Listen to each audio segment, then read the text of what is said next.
My family mocked me for being poor at Christmas, so I cut off their lavish privileges and made them learn what true value really means. My name is Sarah Winter, and I learned early in life that some families measure love in dollar signs. Growing up in the prestigious Winter family meant living under the constant pressure of expectations, not just about who you were, but more importantly, how much you were worth. I was always different from my cousins. While they chased corporate dreams and fought for positions in the family's investment firm, I saw a different path. Energy infrastructure fascinated me, the intricate systems that powered cities, the potential for sustainable solutions, the way everything connected. But in the Winter family, if you weren't in finance or real estate, you might as well not exist.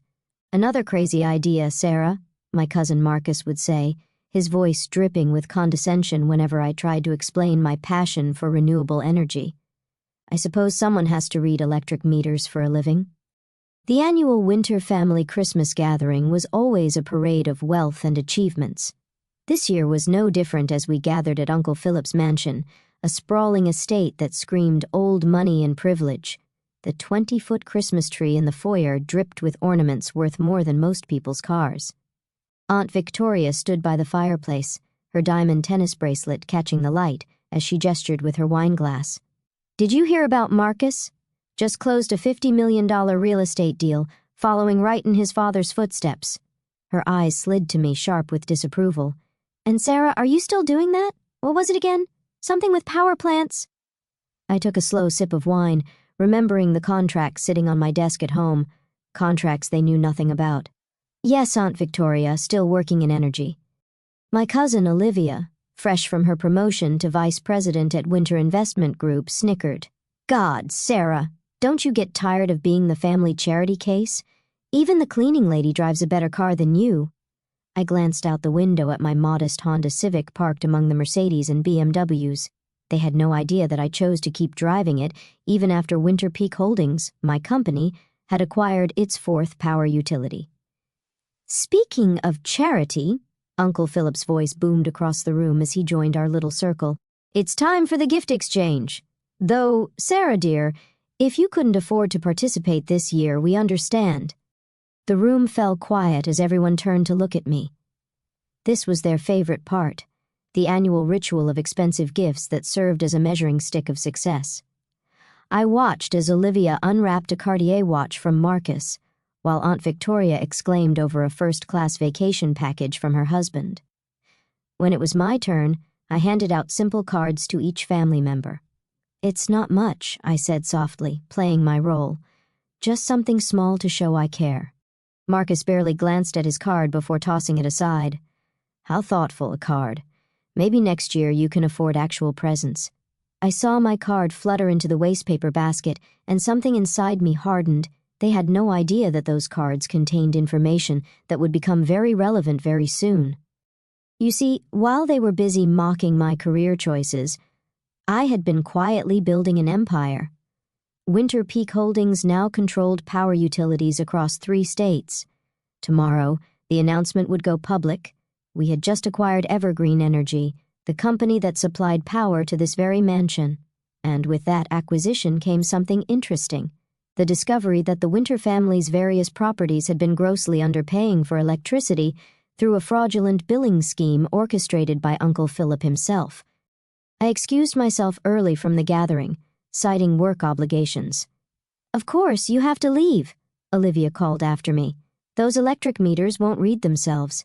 As I drove home in my trusty Honda, I smiled, thinking about the letters that would arrive with their January bills, detailed audits of years of fraudulent billing, demands for back payment with interest, and notification of new ownership. Soon they would learn that the family's charity case now held the switch to their lights. But that was tomorrow's drama. Tonight, I had contracts to sign and an empire to run. The power company acquisition was just the beginning. I had spent years building Winter Peak Holdings from the ground up, careful to keep my name hidden behind layers of corporate structure, not out of shame, but because I knew this day would come, the day when my family's mockery would finally meet reality. Let them laugh at my Honda. Let them sneer at my simple gifts. In less than 24 hours, they would learn what real power looked like, and it had nothing to do with the size of your Christmas tree. The morning after Christmas dawned cold and bright. I sat in my home office, a converted industrial loft that would have shocked my family with its understated elegance, watching the financial news channels. Any minute now, the announcement would break. Right on schedule, the ticker tape began scrolling. Winter Peak Holdings acquires Evergreen Energy in a $2.8 billion deal. Largest utility merger of the year. My phone buzzed. It was James, my CFO. It's done, Sarah. The audit notices are being sent out right now. Every Winter family property will receive their updated bills by noon. I glanced at my watch. 10:30 a.m. Uncle Philip would be at his usual late breakfast. Aunt Victoria would be at her yoga class, and Marcus would be bragging about his latest deal to anyone who would listen. Their peaceful morning was about to shatter. The first call came at 11:45 a.m. Uncle Philip's name flashed on my screen. I let it go to voicemail. Then Aunt Victoria called. Then Marcus. By noon, I had 17 missed calls from family members. The emails started flooding in too.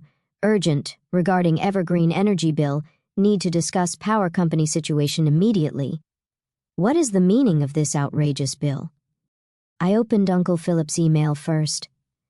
His usual pompous tone had given way to barely contained panic. Sarah, there must be some mistake.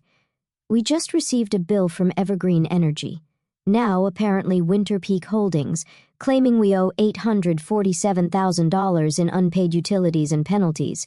This is obviously an error. Call me immediately. Attached was the audit notice I had personally approved. It detailed 5 years of fraudulent billing schemes, manipulated meter readings, and falsified usage reports. Everything was meticulously documented, every number triple-checked. At 1 p.m., my office phone rang. The receptionist's voice was amused. Ms. Winter, your cousin Marcus is in the lobby. He's quite insistent about seeing you. I straightened my blazer and smiled. Send him up. Marcus burst through my office door, his designer suit wrinkled, his face red with fury. He stopped short when he saw me sitting behind the massive desk, the city skyline spread out behind me through floor-to-ceiling windows. What the hell is this? He waved a stack of papers. Some kind of joke? I leaned back in my chair. The audit papers seem quite clear, Marcus. Winter family properties have been underpaying for utilities for years through various fraudulent schemes. Winter Peak Holdings is simply correcting this oversight. Winter Peak? His face went from red to white. You own Winter Peak? Founded it 6 years ago, I said calmly.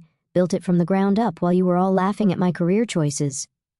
He sank into one of the visitor chairs, papers slipping from his fingers. The card at Christmas. It was a notice, wasn't it? A courtesy heads up. I did try to warn you all in my own way. Marcus ran a shaking hand through his hair. $800,000. Uncle Philip will have a heart attack. Actually, I pressed a button on my desk, and my assistant brought in another stack of documents. That's just for the main house. We're still processing the audits for the vacation properties, the company buildings, and all those luxury apartments the family owns. The color drained completely from Marcus's face. You can't do this. We're family. I stood up slowly, placing both hands on my desk. Family? Yesterday, I was the charity case who couldn't afford Christmas presents. The day before that, I was the embarrassment who chose energy over real estate. For years, I was the punchline to every family joke. I smiled, but there was no warmth in it. Funny how family only matters when you need something. What do you want? His voice was barely a whisper. Want? I don't want anything, Marcus. I'm simply running my company, enforcing contracts, collecting debts. You know, all those business principles Uncle Philip taught us. A commotion outside my office drew our attention. Through the glass walls, I could see Uncle Philip himself storming down the hallway, followed by a flustered security guard. I told you this would get interesting, I said to Marcus just as my office door flew open. Uncle Philip looked like he'd aged 10 years overnight. His usually perfectly groomed appearance was disheveled, his face mottled with rage. What is the meaning of this? He roared, waving his own stack of audit papers. I met his gaze steadily. Hello, Uncle Philip. I believe those papers explain everything quite clearly. Would you like me to go through them line by line? He slammed the papers down on my desk. You think you can extort your own family after everything we've done for you? I couldn't help but laugh. Done for me? What exactly have you done for me, Uncle Philip? Mocked my career choices, excluded me from family opportunities, treated me like a failure because I didn't fit your narrow definition of success? I'll fight this, he sputtered. I'll take you to court. I pressed another button on my desk, and the large screen on the wall came to life, displaying years of documented fraud. By all means, let's go to court. I'm sure the press would love to hear how the prestigious Winter family has been cheating the utility system for years. Shall I call them now?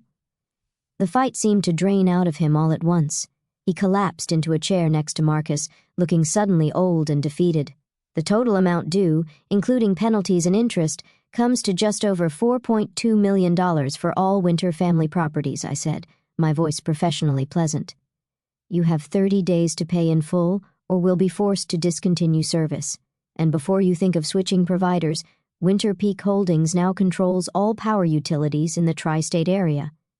You've been planning this for years, Marcus said quietly. I thought about all the Christmas dinners, all the snide remarks, all the times they had made me feel small. Let's just say I learned from the best. The Winter family taught me everything I know about business, especially the part about never mixing family with finances. As they sat there, broken and humiliated, I remembered something else. Reaching into my desk drawer, I pulled out 2 envelopes. Your Christmas cards, I said, sliding them across the desk. The ones you threw away without reading. They contained advance notice of the acquisition and an offer for a payment plan at a reduced rate. But since you didn't bother to read them, I shrugged, the full amount is now due. Uncle Philip and Marcus stared at the envelopes, the final twist of the knife in their wounded pride. Now, I said, standing up, I have a board meeting to attend. My assistant will show you out. Happy holidays. As they shuffled out of my office, I heard Marcus mutter, She played us. All these years she played us. I smiled, turning to look out at my city. No, Marcus, I didn't play you. I just learned to play the game better than you ever did, but this was just the beginning. The real storm was yet to come, and I had a feeling the Winter family's new year was going to be very interesting indeed. The next few weeks were a symphony of chaos. The Winter family, once so proud and untouchable, was unraveling thread by thread. My assistant forwarded me an email chain she'd accidentally been copied on. The family was desperately trying to gather the money for the utility bills. Uncle Philip had already maxed out his credit lines. Marcus's real estate deals were largely leveraged paper wealth. Aunt Victoria's jewelry was being quietly appraised for sale. But the best part? They still hadn't realized the full scope of what was coming. I sat in my office reviewing the latest reports when my phone buzzed. It was Olivia. We need to talk, she said, her usual smugness replaced by barely controlled panic. The Winter Investment Group's accounts, they're frozen. I smiled, spinning slowly in my chair to face the city skyline. Oh, that's concerning. Don't play dumb, Sarah. This has you written all over it. She was right, of course. The utility audit had been just the opening move. While investigating the fraudulent billing, my team had uncovered something much bigger, years of financial mismanagement and questionable transactions at the Winter Investment Group. As a major utilities provider, I said calmly, Winter Peak Holdings has a legal obligation to report any suspected financial irregularities we discover during our audits. The SEC is very particular about these things. The silence on the other end was deafening. You? Olivia's voice cracked. You reported us to the SEC? Not just the SEC. The audit findings have been shared with all relevant regulatory bodies. I believe the FBI's Financial Crimes Unit is particularly interested in some of Uncle Philip's creative accounting. Another call beeped through. Aunt Victoria. I put her on conference. Sarah, darling, her voice dripped with desperate sweetness. We need to discuss this like family. Surely we can come to some arrangement. Family, I repeated the word thoughtfully. Funny how that word only matters when you need something. Last Christmas, I was the embarrassment, the charity case, remember? We were just teasing, Aunt Victoria protested. You can't destroy the family over some hurt feelings. I'm not destroying anything, I replied coolly. I'm simply running my business and following the law. Isn't that what you all taught me? Business is business. The next day, headlines exploded across financial news. Winter Investment Group under federal investigation. Winter Family Empire faces multiple fraud allegations. Winter Peak Holdings CEO uncovers multi-million-dollar utility fraud. By evening, my office lobby was filled with reporters. Everyone wanted to know how the quiet winter cousin had built a power company empire right under her family's noses, how the supposed failure had become the one holding all the cards. I scheduled a press conference for the following morning. It was time to step fully into the light. The conference room was packed. Cameras flashed as I took the podium, dressed in a power suit that cost more than all the Christmas gifts my family had ever given me combined. "Good morning," I began, my voice clear and strong. "I'm Sarah Winter, CEO of Winter Peak Holdings. Today, I want to discuss our recent acquisition of Evergreen Energy and our commitment to corporate transparency and accountability." In the middle of my speech, I saw them slip into the back of the room. Uncle Philip, Aunt Victoria, Marcus, Olivia. Their faces were ashen as I detailed the fraud investigation, the SEC involvement, and the complete restructuring of all Winter family business interests. After the conference, they cornered me in my office. "You've destroyed us," Uncle Philip said hoarsely. The family name, I cut him off. "The same name you said I was disgracing by working in energy. That name." "What do you want?" Marcus demanded. "Name your price." I walked to my window, looking out at the city I now partially powered. "I want you to understand something. Success isn't measured by how many people you can step on. Power isn't about who has the biggest house or the most expensive car." I turned back to face them. Real power is about building something meaningful, something that lasts. While you were all playing rich family politics, I was creating an empire that actually matters. "So this is your revenge," Olivia whispered. "No," I shook my head. "This is justice. Every fraudulent dollar will be repaid. Every illegal scheme will be exposed, and the Winter family will learn that actions have consequences." I pressed a button on my desk, and security appeared at the door. "Now, if you'll excuse me, I have a company to run. Oh, and don't forget, your utility bills are due next week." As they were escorted out, I saw something I'd never seen before in their eyes. Respect. Not the kind that comes from fear or money, but the kind that comes from being completely and utterly outplayed. The Winter family's power had always been built on appearances, on old money and older secrets.